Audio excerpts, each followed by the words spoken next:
इतिहास गवाह है कि जब इंसान ने अपने डर से बड़ा सपना देखा तब उसने धरती की सीमाएं पार कर चांद तक पहुंचने का इतिहास रच दिया। 20 जुलाई 1969 पूरी दुनिया की निगाहें आसमान पर थीं। लाखों लोग रेडियो और टेलीविजन के सामने बैठे थे। किसी को यकीन नहीं हो रहा था कि कुछ ही देर में एक इंसान पहली बार चांद की सतह पर कदम रखने वाला है।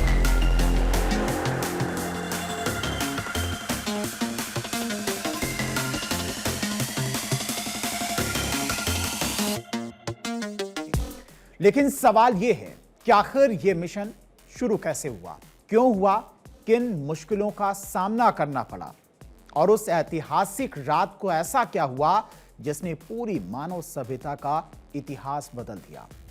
आज हम अपोलो 11 मिशन की पूरी कहानी जानेंगे, शुरुआत से लेकर चांद पर पहला कदम और सुरक्षित वापसी तक की।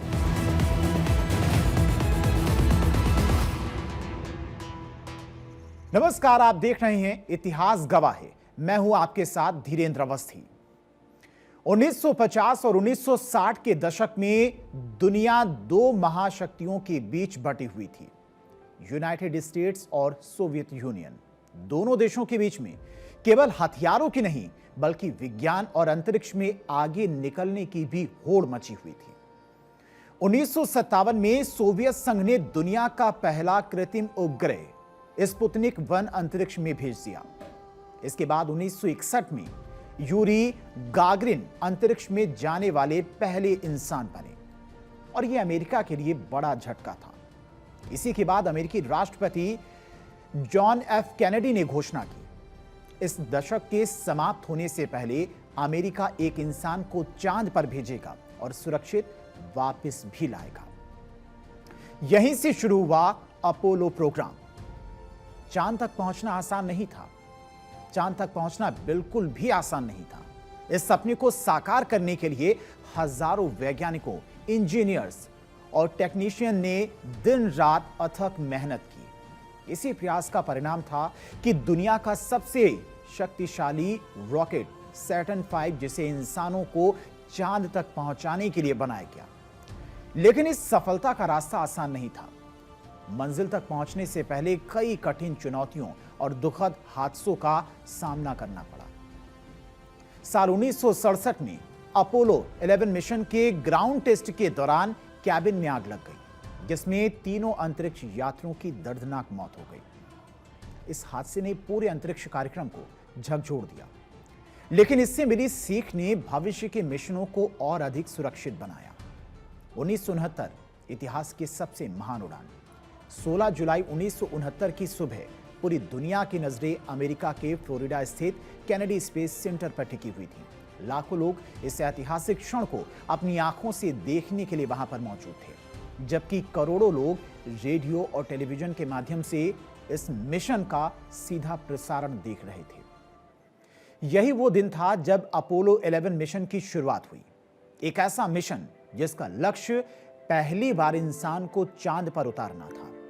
विशाल सैटर्न 5 रॉकेट के शीर्ष पर 3 साहसी अंतरिक्ष यात्री सवार थे। नील आर्मस्ट्रॉन्ग मिशन कमांडर थे, Buzz Aldrin lunar module pilot थे, Michael Collins command module pilot थे।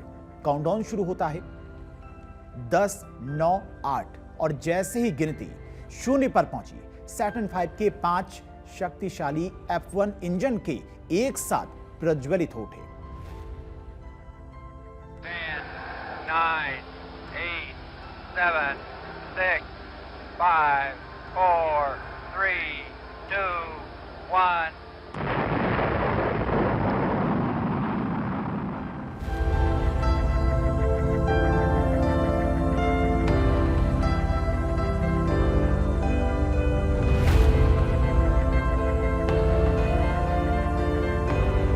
लगभग 3,400 टन वजन वाला यह विशाल रॉकेट आग और धुएं के विशाल गुबार के बीच धीरे धीरे लॉन्च पैड से ऊपर उठने लगा।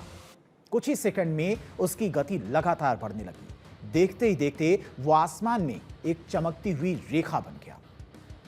वहां मौजूद लाखों लोगों की तालियां और उत्साह के बीच मानव इतिहास की सबसे महत्वपूर्ण अंतरिक्ष यात्रा शुरू हो चुकी थी। लगभग 12 मिनट बाद सैटर्न V पृथ्वी की निचली कक्षा में पहुंच गया। सभी प्रणालियों की जांच के बाद रॉकेट के तीसरे चरण ने दोबारा इंजन चालू किया और अंतरिक्ष यान को पृथ्वी की कक्षा से बाहर निकालकर चांद की ओर भेज दिया। इस प्रक्रिया को ट्रांस लूनर इंजेक्शन कहा जाता है। अब अंतरिक्ष यात्रियों के सामने लगभग 3,84,000 किलोमीटर लंबी यात्रा थी, जिसे पूरा करने में लगभग 4 दिन लगने थे और इस दौरान वे लगातार अंतरिक्ष यान की प्रणालियों की निगरानी भी करते रहे, पृथ्वी से संपर्क बनाए रखा और चांद पर उतरने की तैयारी करते रहे।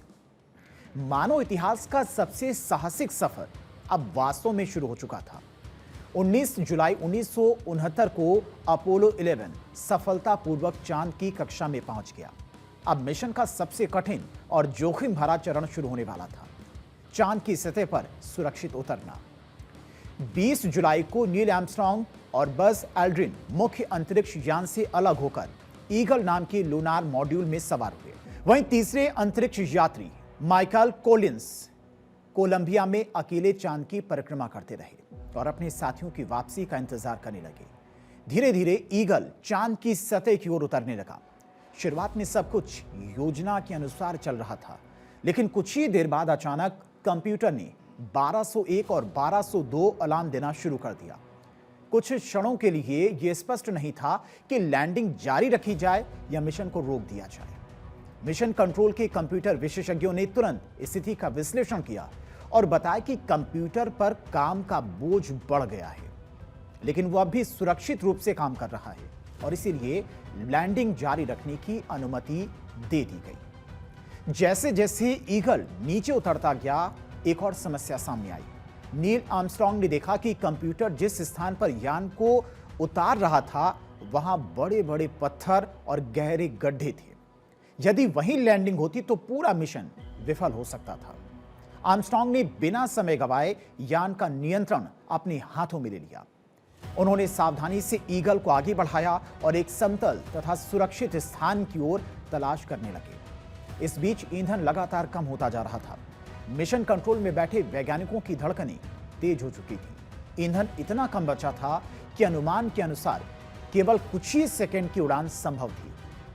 यदि जल्दी सुरक्षित जगह नहीं मिलती तो लैंडिंग रद्द करनी पड़ सकती थी। और फिर 20 जुलाई 1969 को यूटीसी समय के अनुसार 20:17 पर ईगल धीरे से चांद की सतह पर उतर गया। कुछ ही क्षण के बाद रेडियो पर नील आर्मस्ट्रांग की ऐतिहासिक आवाज सुनाई दी, Houston, Tranquility Base, here the Eagle has landed. यह संदेश सुनते ही मिशन कंट्रोल में बैठे वैज्ञानिकों और इंजीनियर्स ने राहत की सांस ली। पूरा कंट्रोल रूम तालियों और खुशी से गूंज उठा। वर्षों की मेहनत, अनगिनत चुनौतियां और असफलताओं के बाद मानव इतिहास का सबसे बड़ा सपना सच हो चुका था। इंसान पहली बार चांद पर सुरक्षित उतर चुका था।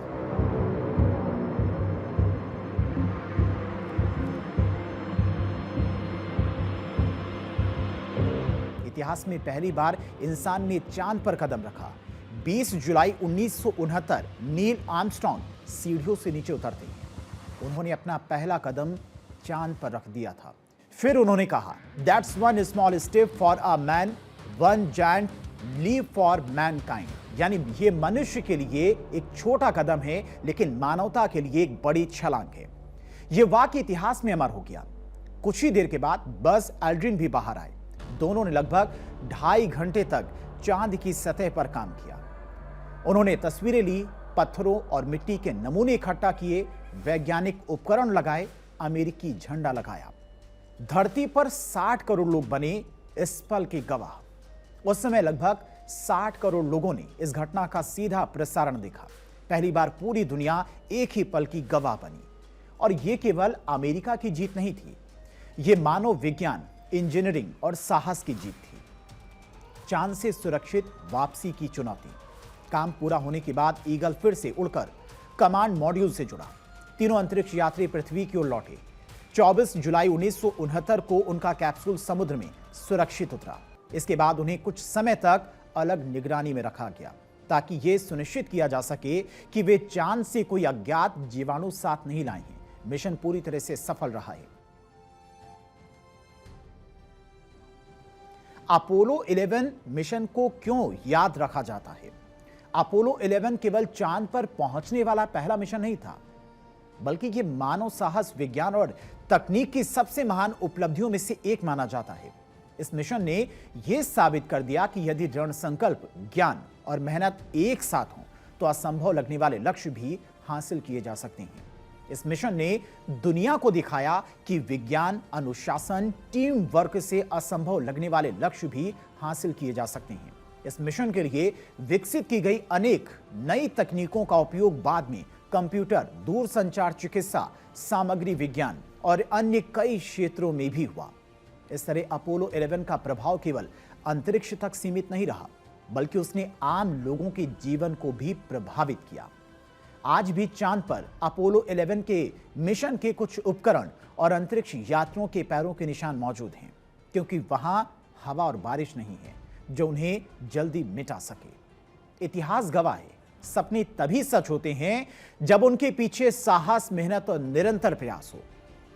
अपोलो 11 केवल चांद तक पहुंचने की कहानी नहीं थी, बल्कि ये इस बात का प्रमाण थी कि इंसान अपनी जिज्ञासा और ज्ञान के बल पर नई सीमाएं तय कर सकता है।